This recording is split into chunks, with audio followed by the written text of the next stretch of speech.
the cannabis theory.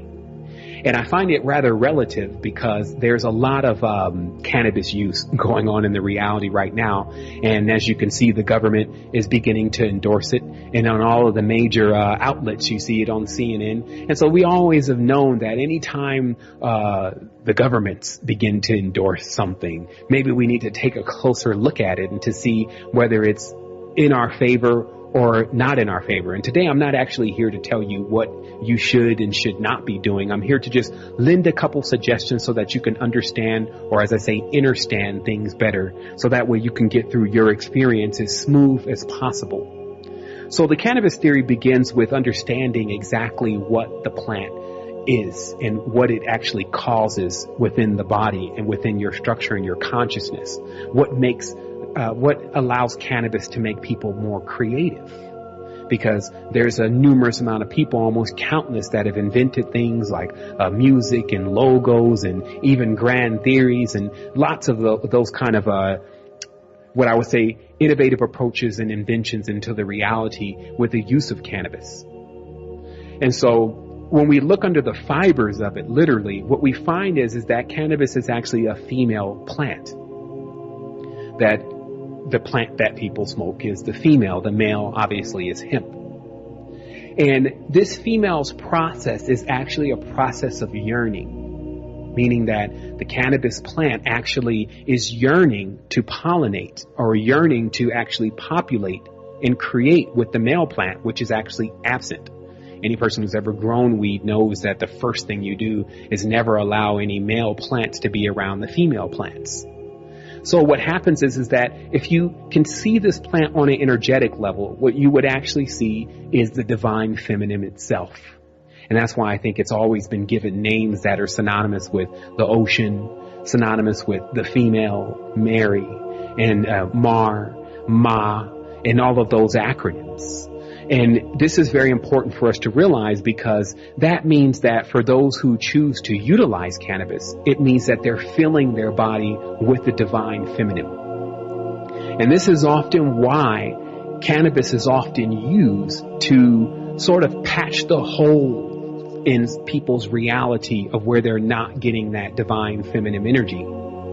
Cannabis can become somewhat of a panacea or cure-all for people's situations and things that they're dealing with in life. If they're experiencing anxiety, they may smoke cannabis. If they're bored, they may smoke cannabis. If they feel uncreative and dull, they may smoke cannabis. And so what happens is the reason why this plant has become so popular in use is because the reality itself and our interactions with the organic feminine forces has been at an all-time low.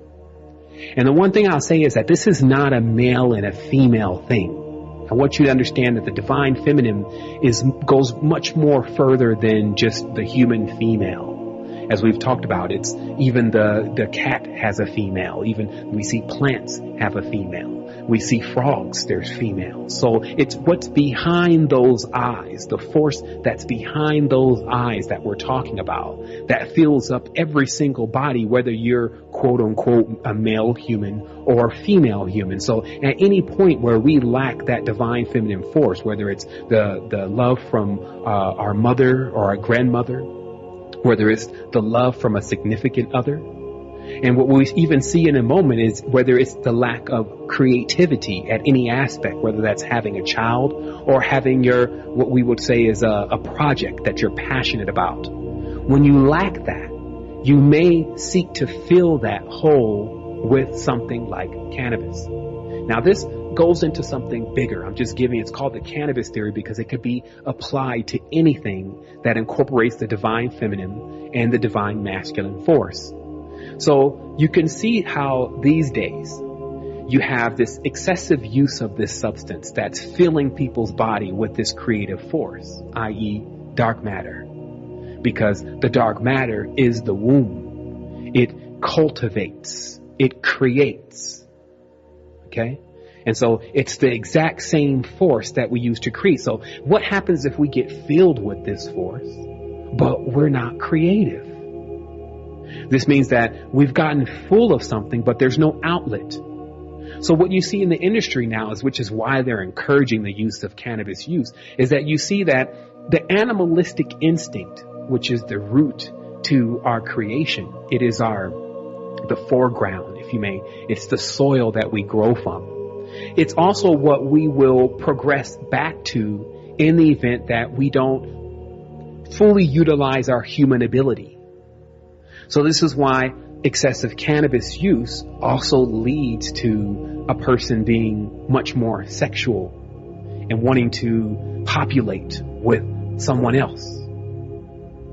And it leads to, like the music you see today, it's basically, as one song, even they just put it in the title, it's just marijuana and women. And again, because this is not partial to a male or female, it could be for the female, just marijuana and men. So how do you balance out this type of energy? Well, it's very simple. What we'll find is that within every human being, there is the ability that we've been endowed with, which is to be more creative than just people who reproduce. You know, as the first command is reproduce or be fruitful and multiply.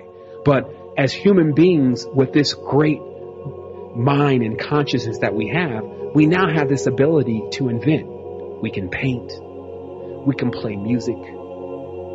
We can print things. You know, there's 3D printing. There's many different things that we can begin to engage in that actually are other expressions of our creative force. But if you lack that outlet, what can happen is you will become bottled up. You will yearn for something. Notice how if someone says to you, well, what is your passion? That can relate to your significant other. Well, you know, I'm passionately in love with her, or I'm passionately in love with him. Or it could relate to your craft. You could paint. He's a passionate painter. She's a passionate designer. So be on watch for this. And like I said, it's not just cannabis. It's just the cannabis theory. It gives us a good stamp to put on it, so that way we recognize it in other aspects. Because we can find that we will begin to abuse certain things or overuse certain things. We can even do that with each other. You could make a person your cannabis. Every time you feel anxiety, you call them. Every time you're hurt, you call them. Every time you're bored, you call them. But what's really being desired is that you tap into that creative force and begin to create something within. So that way you become addicted to self. You see? So this is what this is about. This is the prelude to today's conversation. And it's about how to examine what's really going on in this reality, because I feel like there's so much information that's way over people's head. It's become just entertainment. They just listen to it. They may even sit down and smoke a little cannabis and just listen to the message and take it all in. But where's your outlet? How are you utilizing this? Is it allowing you to develop something that's grand in your invention? Is it giving you the passion to continue your own projects and your own endeavors with what you're doing in this world? Or is it bottling all up? Is it frustrating you? Is it making you feel that it's too much because it's overwhelming and it's not being distributed properly?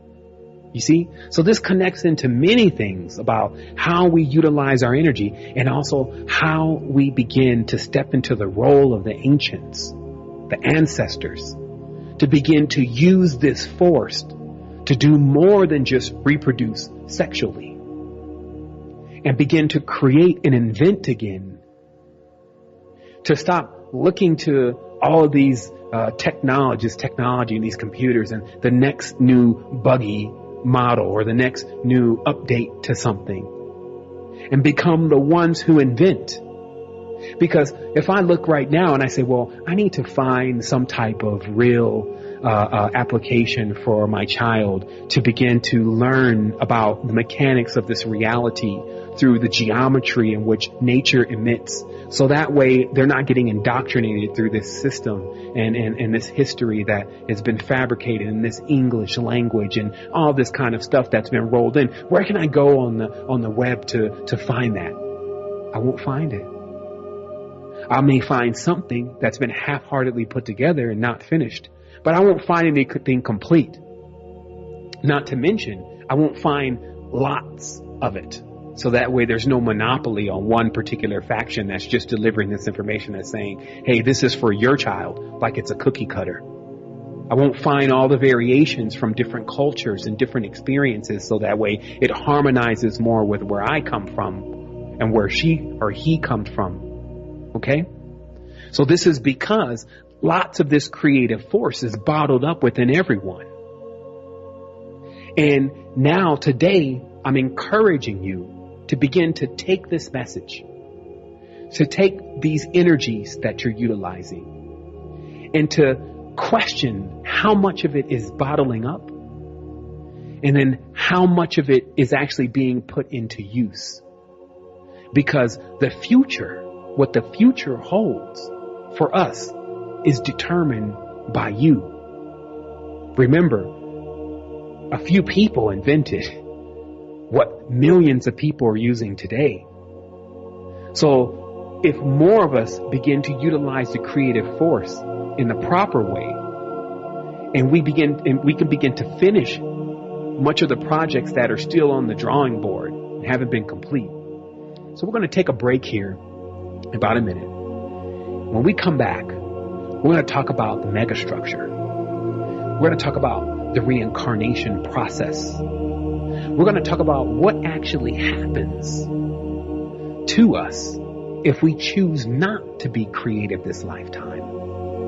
And then we're also going to talk about what's going to happen when we choose to be creative. So that way we can begin to reinstill this force within us that's going to carry us to the great beyond. So this is very imperative. This is a serious conversation. This is a depth level as it can get, because it involves real life. It's not just about telling you about a bunch of hocus pocus and numbers and sigils and space-time and inventions and time machines. It's about telling you about how you can progress in real time right now based on the elements around you, and how also to put your body back into balance.